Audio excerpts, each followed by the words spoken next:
How's it going, guys? Winter Kills here. Welcome to a new live testing match between me and a good friend of mine. Playing Eldlich Synchro on the left. I'm playing Pure Mech on the right. The first time we've been able to meet up and actually play some IRL Yugis, so it definitely felt good to do that. Got in some good testing with some other decks. Unfortunately, the other matches weren't really, able to be turned into live duels to be uploaded on the channel. But this one, I think, still nonetheless is a pretty one. As you can see, it's a pretty long one as well.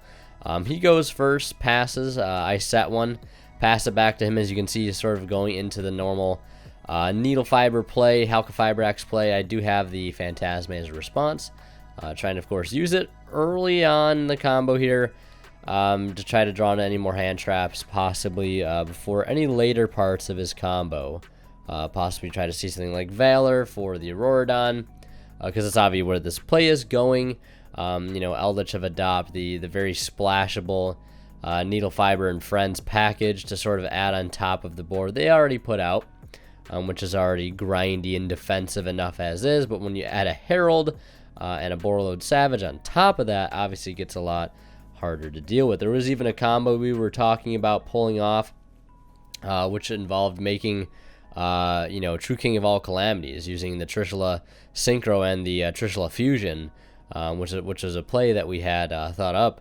Could definitely be an alternate combo, but right now still opting to go with the standard Savage Herald board. But either way, something a bit unfortunate about his hand here. I don't know if you guys can see it based on the overlay, but he did open up O-Lion, and he's already had to expend early the Jet Synchron. And what I've learned with my recent dabbling in this combo, whether it be in Crusadia or watching it play out here with Eldlich, or in a new deck that I'm currently learning, the Mekk-Knight deck. This combo does require to have some certain cards available at certain points. O-Lion in some cases being one of those cards that will need to be left in the deck because Auroradon cannot summon it from the hand like Needle Fiber can, and obviously trying to spare the Jet Synchron in the grave to the last possible moment to obviously help set up a Herald. Although I feel like the board definitely could still probably be pulled off, at least to an extent here, with that copy of the Despot 1 in his grave, but I do have the Effect Valor for him, so that's going to stop Auroradon dead in its tracks, because I feel like that is probably the best point to use Valors on the Auroradon. But as you can see, he's going to go and bring out the Golden Lord, and I do want to preface, and I'll probably put some more images on the screen to clarify this, but anytime you guys see Chaos Dragon Levianeer on the board, it is a proxy for the Golden Lord. Just figured I'd throw that out there. So, battle phase, Auroradon will swing over the Phantasma, and I'll take 35 direct, obviously from that Eldlich. I'll try to use Memory in the end phase, and he will have the Ash for it. And obviously using his traps in grave now to sort of refuel his back row, and finally passing it over to me, where I start my turn with a normal summoning of Girsu. Now, my hand is very, very solid here to at least try to play through this board and dismantle as much as I possibly can. So the Girsu summon is good, and we're going to dump the World Legacy World Armor to the graveyard, which will come in handy as a decent extender and searcher later on. And then Girsu, of course, is going to put 2 tokens onto the board since I control no other monsters. And that's going to help me quick link if need be to get into either Morningstar or Lib, the World Legacy Keyblade Master, which I still need to order a second copy of that card because I feel as though I might actually play a second copy of it in the extra deck. But that would involve me cutting Morningstar down to 2, which I believe in one game of this match, I think I make a third Morningstar, so I'm not entirely sure what will be dropped, because I do really like having 3 Morningstar. Morningstar just does such a good job at holding down the fort in those grind game situations, but Lib can very much so help be aggressive and search out key, floodgate and combo pieces, etc., etc. So he does have the Conquistador for the Morningstar, so that will get cleared off the field.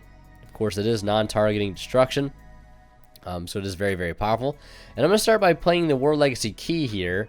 And he's going to go ahead and use the Golden Land Forever counter trap to negate that, because obviously, you know, basically Royal Decree is kind of a threat for him.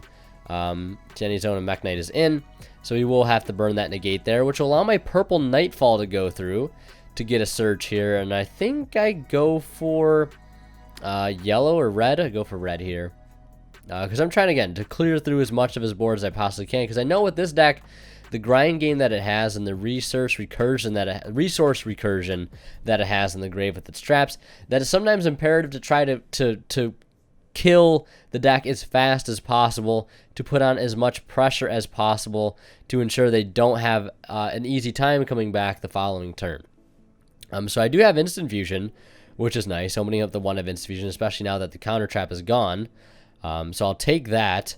Now, one sort of mistake that I made here, I believe, was I should have put the equipped monster into the zone that his other spell trap was in, but it doesn't make too big of a difference here either way, because I'm able to go get Lib. He still has that token on his side of the field that I gave him from Gear Suit. Now, I would have been able to do a lot more with this board, but unfortunately for me, he does have Nibiru, opting to put that token right there in the same column that his Nibiru is in, which will slow me down a bit. Now, I do have Link Spider in my extra deck, because I think Link Spider is still a pretty good card for situations like this, or with Gear Suit, whatever it may be. Because I think I still like playing Avram. I still might continue to play one Avram going forward, because, you know, you can open up Gear Suit with Avram and basically make a Link Spider and get out that Avram from your hand for free, just to get a little farther ahead without, you know, expending as many cards, or, you know, going into the extra deck as much, you know, to go into cards like Lib or Morningstar early on, or, you know, use cards from deck, whatever it may be. You know, you just get that free Avram out on the board with Link Spider, and then you just go into Morningstar or Lib, whatever it may be.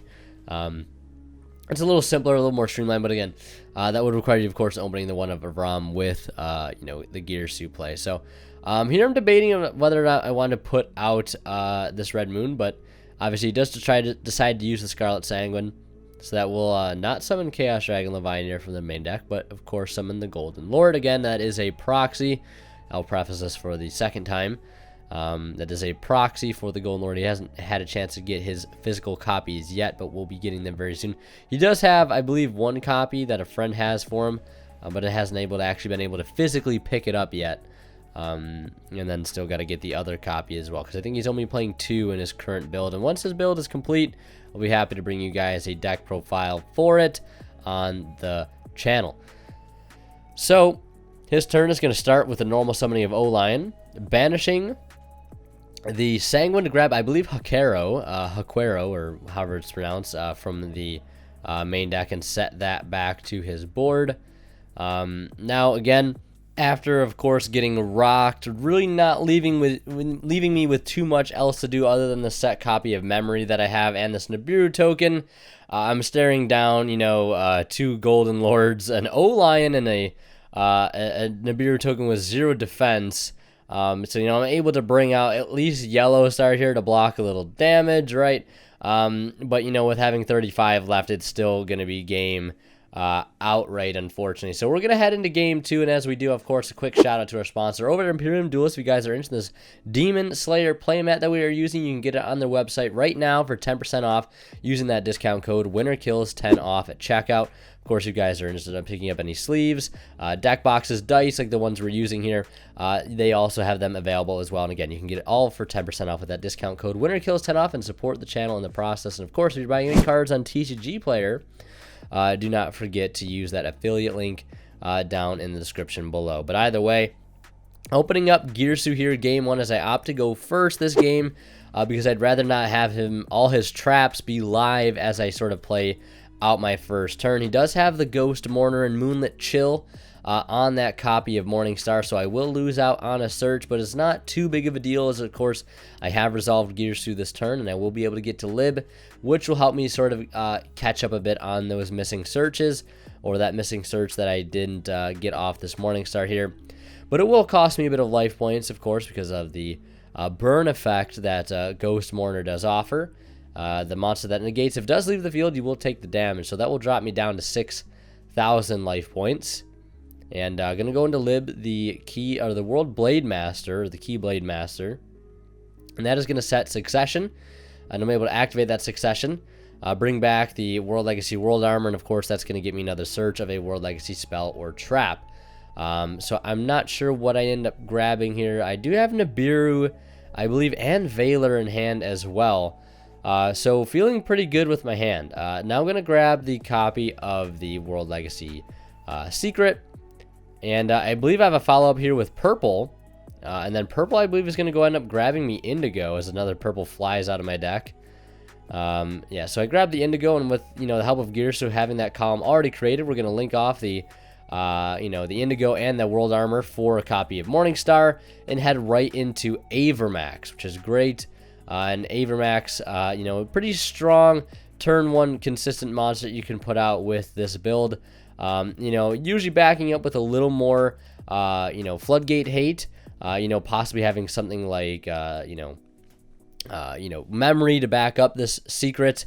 Or maybe, something like key in this particular matchup, but that, of course, additional search was stopped by the Ghost Mourner and Moonlit Chill.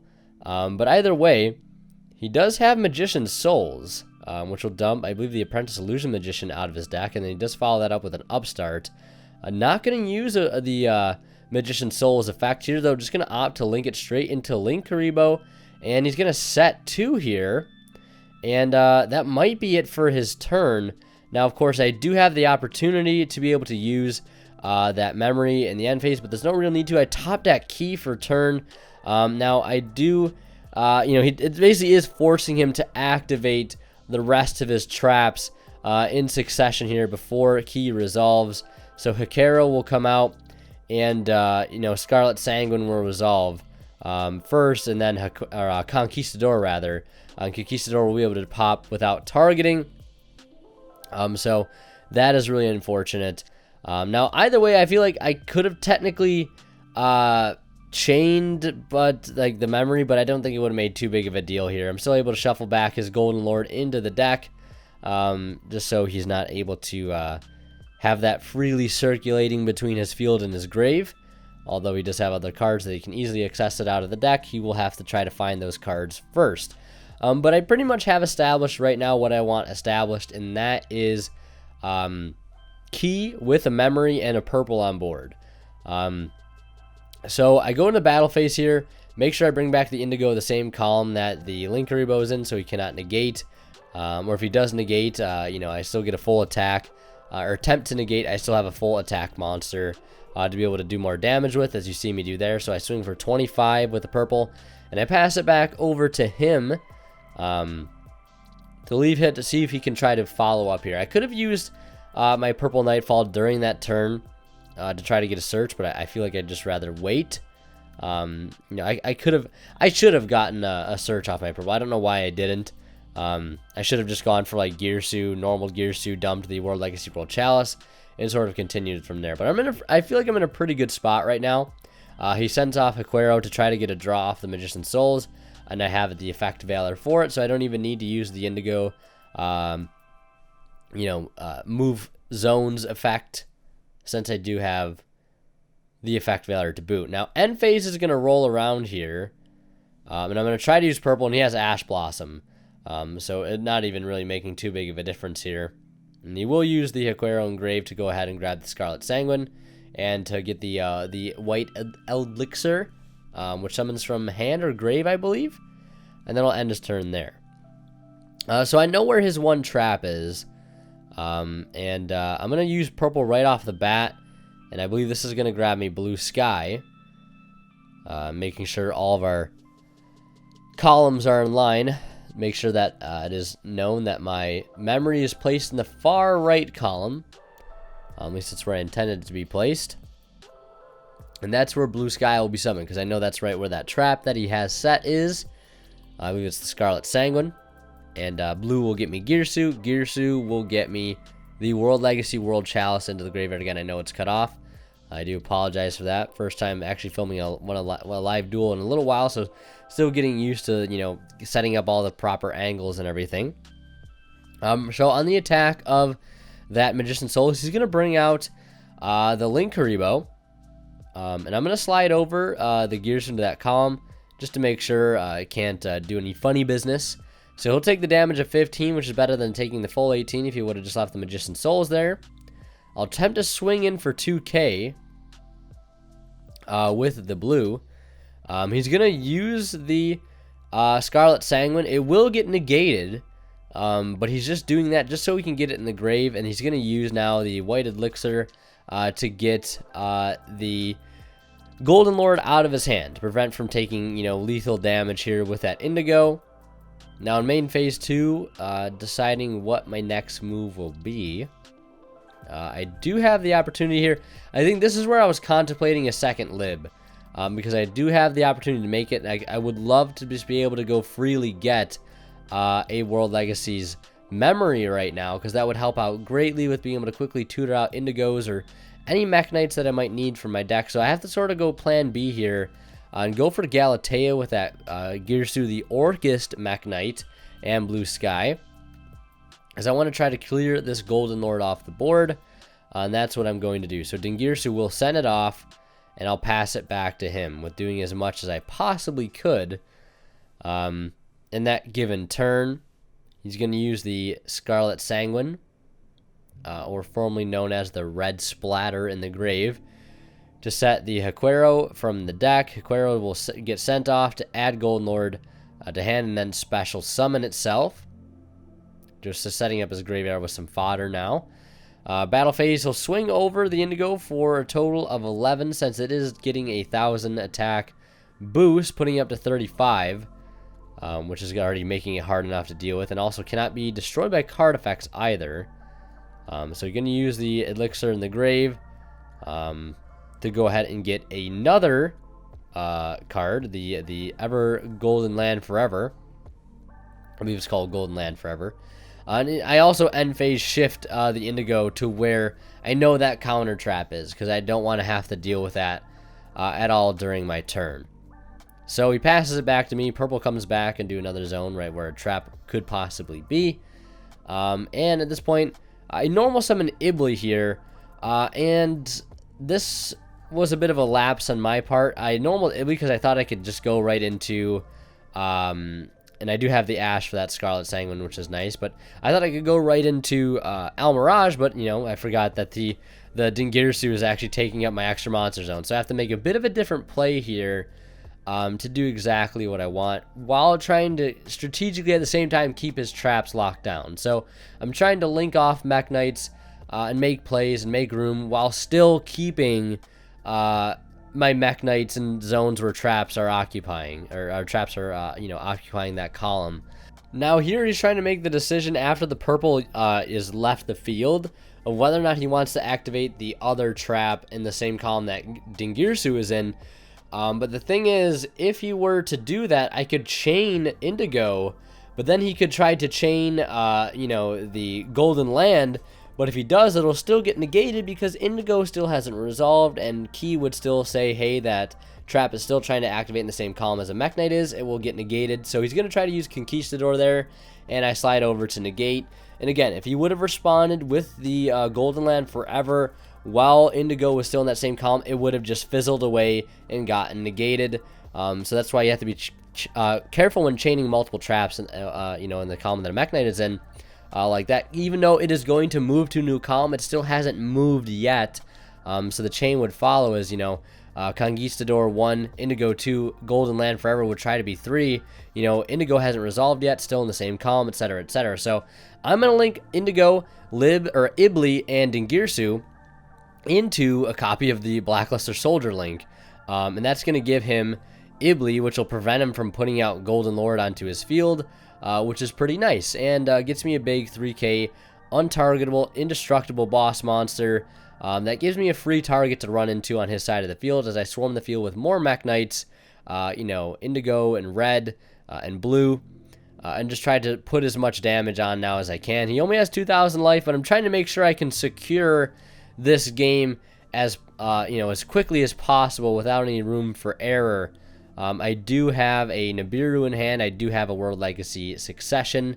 So I bring out the World Legacy World Armor, because that can get me another search of a card that's very clutch, like Memory. And now I just go Battle Phase, clear the Eldlich, banish the Golden Lord, and then swing in with everything else for game. So Mekk-Knight's taking a pretty commanding win there in game 2 as we head into a game 3 situation of pure Mekk-Knight versus Eldlich Synchro. Who will take it? Only time will tell, of course. Now activating, I believe it's just called Golden Land or Eldorlando. I'm not sure what that continuous is titled. It's probably had a name change or two since its release, but pay 8, of course, never ends well to search the Golden Lord, and then pitching itself alongside another Golden Lord trap to send away that continuous to get, his graveyard set up. So banishing Conquistador and Aquero, that'll set a few more. The red splatter, and we'll see. He gets another. He gets the. I believe it's called the white Eldlich. I could be entirely wrong, so forgive me if I'm not nailing all the pronunciations here. Now, I make a bit of a questionable play. I mean, granted, it's not super questionable because the fact that I didn't make it makes the card that I didn't use come in a little clutch a little bit later, but I know where most of his traps are, right? Granted, for the Eldlich, the quick play spell, obviously that is not a trap. So the normal summon of Eldlich here is actually going to force out a few cards, the Scarlet Sanguine being one of them, because obviously once that Eldlich hits his field, that'll turn off those traps just as much as a World Legacy Key would, because he cannot special summon Golden Lord because it is, of course, not a Link monster. So that Eldlich already acting as a bit of a threat. So we're going to link now into that Almirage, and that's going to summon out Conquistador. Conquistador will remove the Almirage, and the Eldlich will hit the board. Now, giving myself a calm. Now, I have Galaxy Cyclone in my hand, which is a card I decided to put in my main deck at 1 recently. And I put it in the same column as Golden Lord is in. Now, I know his, where his Eldlich is, that middle back row, where Eldlich is the only unknown, and I'm thinking, I could freely just snipe it with my Galaxy Cyclone, but I do not, and my blue runs right into a blue sky. Now, I guess I was a little greedy because I was trying to get the blue for 2 search, because if I used the Cyclone there, I wouldn't have gotten the blue for 2. Granted, my blue would have gone through if I would have summoned it in the same column that his Golden Lord was in, but again, it was an in-the-moment lapse of judgment, and just did not properly think through that play there. Because I felt like I had a good position, and I had a good line to go down. I didn't really want to screw it up, but lo and behold, obviously these things happen. But still, nonetheless, my Indigo able to go through, or not my Indigo, but my, my Gearsu able to go through that I got off of memory. And that's going to send the World Legacy World Chalice to the graveyard. Morningstar hits the board to discard another Gearsu. The Gearsu that I opened, so I kind of had to fight between what cards I wanted to normal summon, whether it had been Gearsu or Eldlich, and I figured Eldlich would have been the somewhat better choice here. So I make Morningstar search memory and pass it back to him, of course. Not opting to hit anything in the battle phase because I don't want him to have like another live trap that he can use to get more resources with. So he normal summons Jet Synchron, links off my Eldlich, and the Jet Synchron into a copy of the Crystron Helcafibrax, which means he's going to try to at least start diving into that sort of full-on Auroradon combo here, which I do not want to let him resolve if I can help it. I do have a Clutch Effect Valor in my hand, so that will shut that down. Now, I know I usually, as I said in the game 1, I like trying to hold that Valor for the Auroradon, but I feel like right now, with having the added protection from the secret, I can have a little leeway here as to when I use that Valor. So he will now try to use Link Cross, and Link Cross will be met with the activation of my copy of Secret to bring out blue to negate it. Now, normally I would be feeling pretty safe here since I have Morningstar set up, but I don't have Indigo because I had to use my memory early on to get Gearsu out of the deck when I could have potentially used it to get something like Indigo. So you will be able to go into battle phase and pretty much clear everything, swinging 900 direct for with that Link Cross. So, and it comes down to a couple different things, like the misplay with the Cyclone. Obviously, I could have granted myself an additional search off that blue sky to get something like Indigo, Instead of having to discard Gear Swap Morningstar, I could have discarded Indigo. So that was a bit of a mistake on my behalf. So, but either way, he's going to go ahead and link now into the Auroradon using Jet Synchron and Barricade Borg Blocker. And has a pretty decent field right now. A lot of damage on board, 21, 35, and 25. So kind of getting a little close to the edge here. He's going to use Auroradon to tribute a token to pop out, or pop the World Legacy Secret. He's going to use the Elixir in the grave now to go ahead and set another one from the deck. It's going to be Conquistador. He's going to banish the Scarlet Sanguine to grab Golden Land Forever. Now banishing Conquistador to grab a copy of Scarlet Sanguine. So just instantly replenishing his back row. He's going to pass it back to me now. I do get my Purple Nightfall coming back, and now I know where his Golden Land Forever is. So this is what I was saying earlier, where, you know, technically not using on that impermanence kind of saves me now, because I can just clear that counter trap outright without having to worry about him, you know, negate any further plays. I do have that World Legacy World Chalice in the grave. That can be kind of clutch here. Now, I could grab the key with it and play it to turn off his Conquistador or his Scarlet Sanguine, but the problem then becomes he can just chain it, and, you know, it doesn't target. So if I even chain purple in response, he can still just pop the key, which is kind of problematic at that point. So I'm just trying to figure out what I can get at this point that can help me sort of come back, because as you can see, I'm a little behind currently. And again, I feel like I could have played it out a little bit better, but again, still learning, still testing.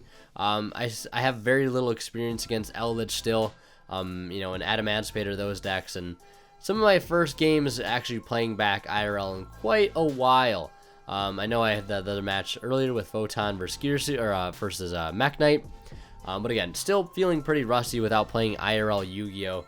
In so many months. But it definitely did feel good to sit down and play for a good few hours, and, you know, run through some testing with Necroz and things like that, and Mekk-Knight. So again, I go battle phase, and I go purple, and he just has the Conquistador for it, so not really too much I can do there, unfortunately. So Eldlich Synchro will take the match 2-1, although I feel like this is a match that Mekk-Knights could easily take, given the right circumstance. I feel very strongly with my current build of Mekk-Knights, and looking forward to play it very competitively in the future.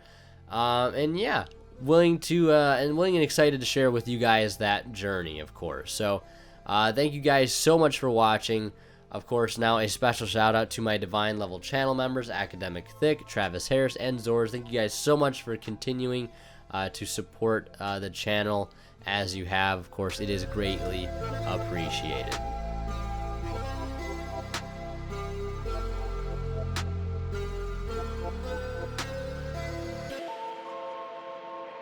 Thank you.